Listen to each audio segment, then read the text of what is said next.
Today, I want to settle an age-old debate. Should you use EQ presets? Welcome back to the Band Guide, where we use GarageBand to create professional-sounding music. I'm your band guy, Colin. And before we go any further, if you celebrate Christmas, I just want to say Merry Christmas to you. Today is Christmas Eve. Thank you for watching on Christmas Eve. And if you celebrate any other holidays, happy holidays to you. Let's go ahead and dive in and listen to some EQ presets.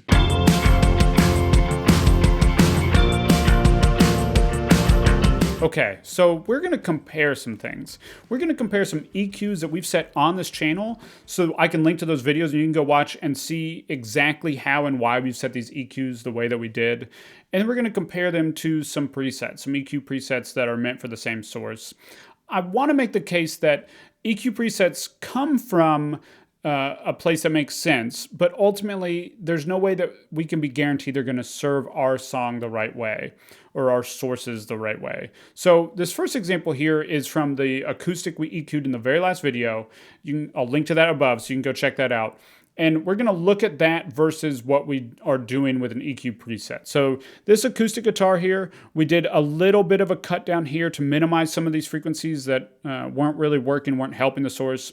And then we did a bit of a boost up here to help it cut through the mix to make this individual source sound a little bit better, but then also to cut through the full mix a little bit better.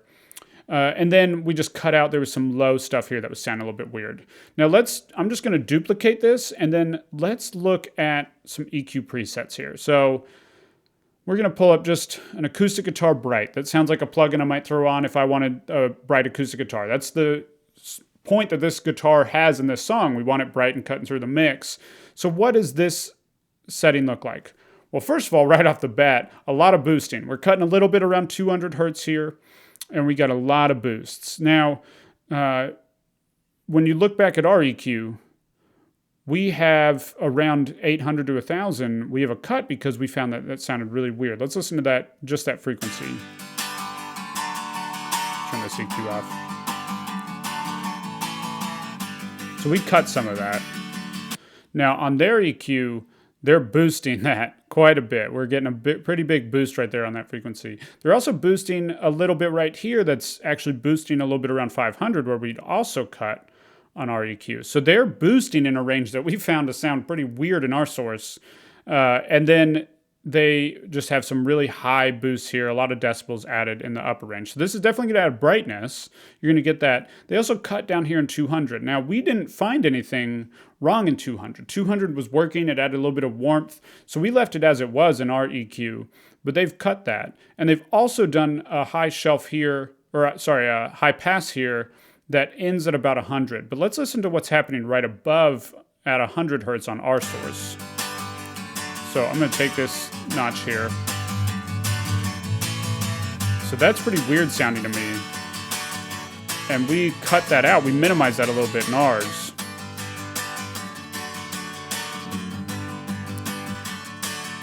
So it definitely adds brightness. It's pretty extreme. So to our ears, it's probably going to sound good. You know, you're adding a lot of decibels in these high frequencies, but it's specifically boosting some areas that we found to sound weird, right? So there's no way for this EQ preset to know what our source sounds like.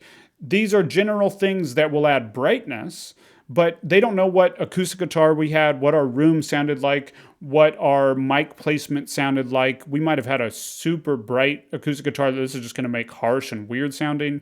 They have no idea what our recording sounds like. So there's no way it could possibly EQ it the exact right way to sound good on its own, but then also to cut through the mix, right? We don't need this much brightness added for it to cut through our mix.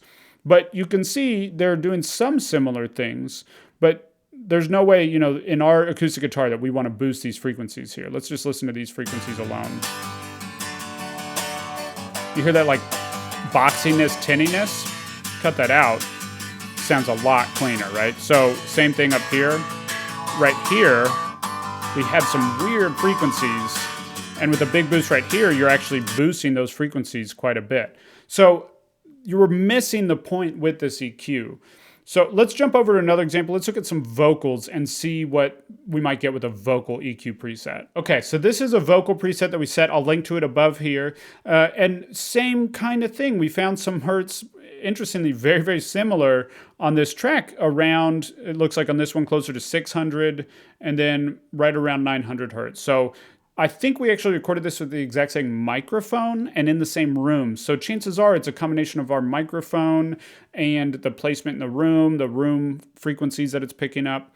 And that's something that you can help combat a little bit with EQ. And then we wanted a little more brightness. We wanted this to cut through. So we have a little bit of a brightness cut here. And then we just wanted to get rid of anything that we didn't need below so that there's no rumble that's getting in the way, building up and getting in the way of the kick drum and the bass drum. So let's do the same thing here. Let's duplicate this and let's pull up. Let's see. So we added some brightness here. So let's see, male. Let's just do male lead vocal and see what that looks like. Okay, interesting. Okay, so when we're looking back at our EQ here, we did a decent cut right here. Before we do that, let's listen to what our EQ sounds like at that frequency range. It's like they're calling your name on the way back home. You never get over it. I mean, there's just some weird boxiness right there. Some boxiness, muddiness. And then same thing, let's listen right here. It's like they're calling your name on the way back home. You never get over it. Yeah, so, I mean, those don't sound good. I don't want to boost those frequencies. Let's look at what their EQ is doing. So they're not boosting right at those frequencies. They're kind of leaving it alone. But then right above here, we're getting a bump that's going to be boosting right around that 900. So we're getting a little bit of a boost right there. And then we're not getting any of that extra brightness that we want. So it's not that it won't sound good, but it's not tailored to our source. Same thing, we have a 200 hertz cut here, but we have a much higher high pass filter. We don't actually have anything around 200 hertz that we need cut. If we go to another vocal preset, let's just say natural vocal. So here we have wider cuts, so they'll sound a little more natural, but we're getting a pretty big boost down here around 200 and a pretty big cut, in a range that's helpful, except that we were noticing more frequencies down here. So let's look at this in solo. It's like they're calling your name on the way back home. You never get over it. So this is doing a pretty hefty boost here. Let's listen to this frequency. It's like they're calling your name on the way back home. I hear a lot of noise, like handling noise. It's like they're calling your name on the way back home. And it's a muddy frequency to me. I don't know that I necessarily want to boost that on this track.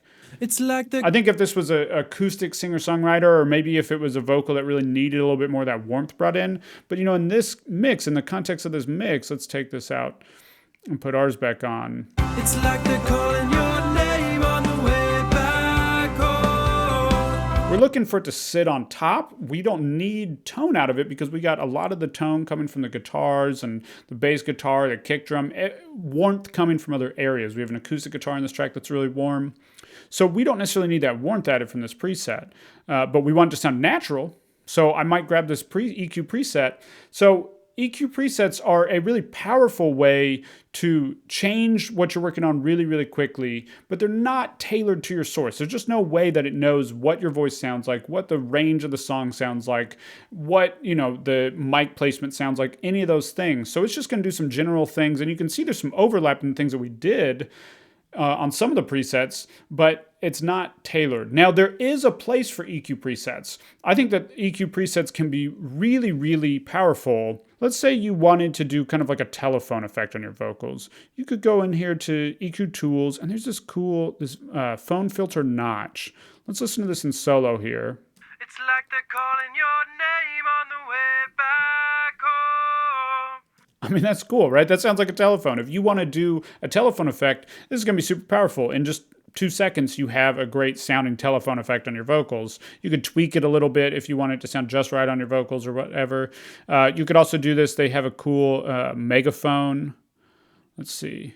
Yeah. It's like they're calling your name. It's like a little bit different, but it works. You could throw that on a guitar. You could throw that on your drums if you wanted to do an effect on your drums. You could throw this on the whole mix if you want to do an effect on your mix. So where do EQ presets work?